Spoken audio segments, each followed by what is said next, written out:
Hello, Bobby Torres of Frightbox Recording here, and welcome to Fixing It in the Mix, Part 2.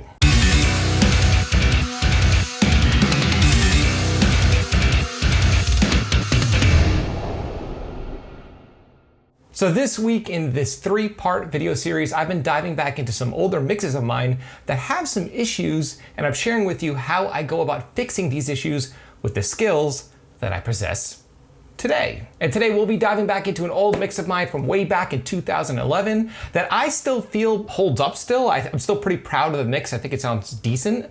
But in the original mix of the song, the bass wasn't cutting it for me. And today I'm gonna share with you how I go about fixing that original bass tone, again, with the skills and knowledge that I have now. So without any further ado, let's check out this mix and pay close attention to the bass guitar tone.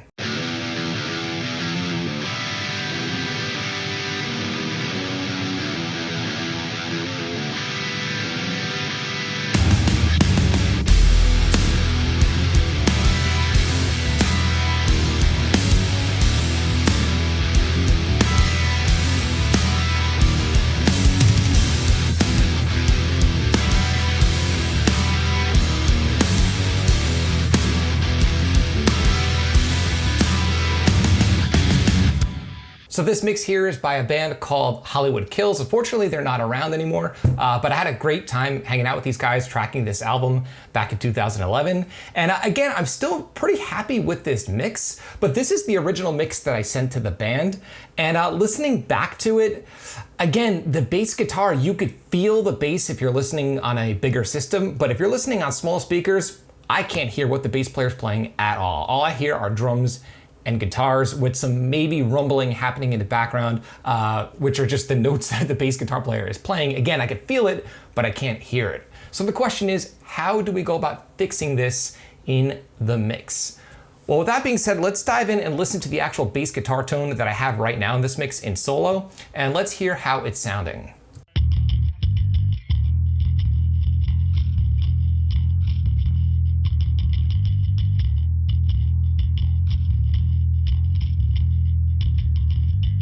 So as you can hear, it's a pretty cool bass guitar tone. I remember we reamped through his amp peg. I think it was an 8x10 cab, a really big cab, nice full sound in the room. And I remember being impressed with the bass guitar tone in the room, but after I recorded it into my DAW, it still sounded great, but when I blended it with the rest of my mix, it completely just evaporated and disappeared, and you can't make out what notes he's playing in the mix, even when listening on bigger speakers. All I really hear are clanking and rumbling. That's pretty much about it. And if we look at the processing that I have on this bass guitar, it's nothing extreme. At this point in 2011, I started to realize that it's not all about doing crazy boosts and cuts. It's more about, capturing tones right at the source. And that's why my EQ is pretty modest here, just rolling off all frequencies below 60 Hertz, all frequencies above 9K, a little bit of subtle compression, and a little bit of limiting just to control the low end a little more and keep it unmoving in the mix. So the question is, how do we make this tone work where we're happy with the original tone, but we have to somehow make it cut through the mix? Luckily, much like with the last video, it's way more straightforward than people think. Now, at this time, I was in the habit of recording DI tracks, and I always recommend recording DIs with at least your rhythm guitars and definitely your bass guitar. They've been tracking DIs with bass guitars since like the 1970s, so this is nothing new. With this mix, we recorded a DI, then I reamped it through his actual amp for the bass guitar, but I didn't use the DI in the original version of the mix. Later on, I ended up finally using it, but in this version of the mix, there's no DI signal, at least being used. So with that being said, we're gonna bring that DI back in and we're gonna treat it so it helps the bass cut through without destroying the original bass tone that you hear right now. That's pretty decent. Let's take a listen to the bass DI in solo.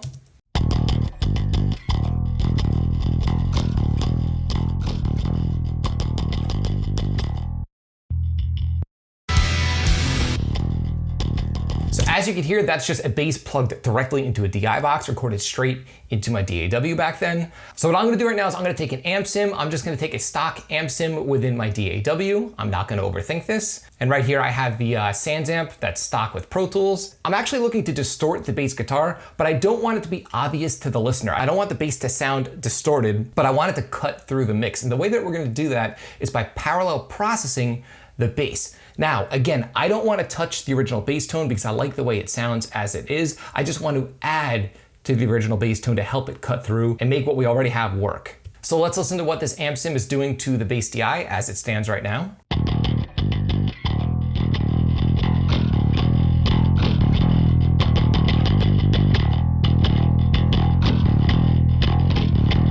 Now, if I try and blend that with the original bass tone right now, what's gonna happen is I'm gonna have way too much low end. My whole mix is gonna be out of balance because we already have enough low end coming from that Ampeg cab. That's a big cab with a ton of low end that's natural at the source.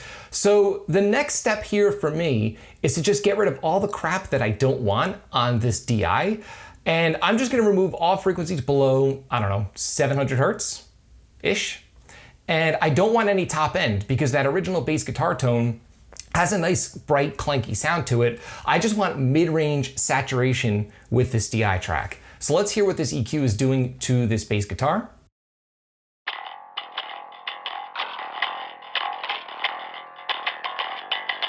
So as you can tell, it sounds pretty funny on its own, but what I'm gonna do now is I'm gonna solo the original bass guitar tone and I'm gonna slowly bring up the saturated DI signal. Let's check it out.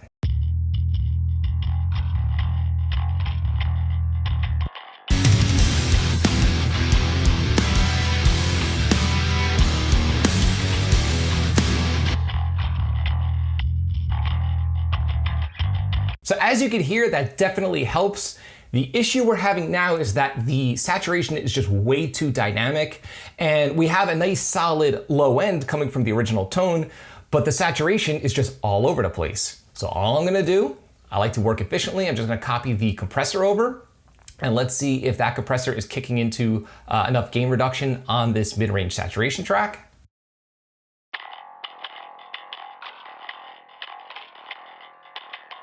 Looks like 12 dB of compression is more than enough. And I'm also gonna grab the limiter. So I want a nice tight cap on this distortion. Now the thing is, you wanna be sure to not overdo the limiting and compression on your saturation tone, because what ends up happening is you bring up some low level noise that you don't necessarily want mixed into your bass guitar sound. So my job here is to just keep a nice tight cap on this saturation so it mixes and blends well with the original bass tone that's nice and solid with that limiter. Now let's see what our brick wall limiter is doing to our saturation.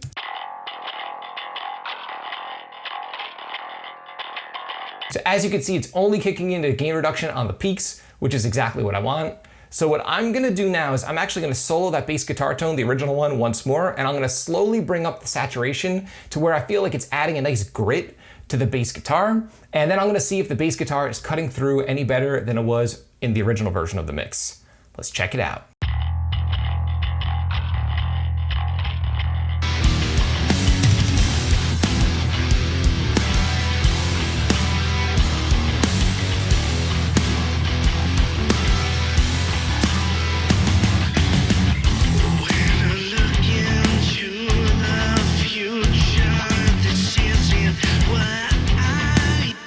And I'm happy with that. All of a sudden you could hear the bass guitar in this dense, heavy rock mix, but none of the low end got messed with. I didn't have to go in there and do anything crazy to the original bass guitar tone. Again, if you look at the EQ on my original bass tone, it's so simple. It's just a roll off on the low end, top end, and I'm just pulling out some of the low end at around 200 hertz, around the lower mids, just to clear it up. And I didn't have to go in there and destroy that. All I'm doing is adding in additional saturation to help the bass cut through. And also it helps the bass to be heard on smaller speakers, which is where most people are listening to our mixes these days. Usually on their phones. So tell me, do you struggle with your bass guitar tones? Do you find that it's hard to get your bass to cut through your mix? And when you do get it to cut through your mix, it's just, completely destroying your drums and just making your mix sound overly low-endy and just out of control? Leave a comment in the comment section below. I'd love to hear your opinion. If you found this video helpful, like, comment, subscribe, and share. And do not forget to click the little bell icon so you can be notified every time I upload one of my weekly videos on all things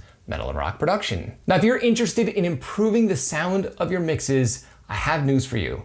The best way to get good at mixing is to mix a high volume of different music, not mixing the same song over and over and over and over again, which happens to many of us working in our home studios who are working on our own music. And this is why I'm opening the doors to my Frightbox Mix Crypt community next week. In the Mix Crypt, we mix a brand new song every single month. You get a brand new set of multi-tracks so you can mix along with me in the masterclasses. And also, if you join, you have direct access to our entire back catalog of previous mixes. And that includes all of those masterclasses and multi-tracks for those additional songs as well. And on top of everything, you have access to our private mixing community where we help each other out, critique each other's mixes, and where I host my private live group coaching calls at the end of each month. If this sounds interesting to you, there's a link below to the Frightbox Mixscript waitlist. Join the waitlist and you'll be notified next week when the doors open. I only open the doors to this community once or twice a year. So again, if you want to join a supportive community where we mix a ton of different music, click the link below and join the waitlist. So be sure to catch part 3 of this video series on Friday, where I fix a not so stellar drum mix from one of my old mixes. And until next time, happy mixing.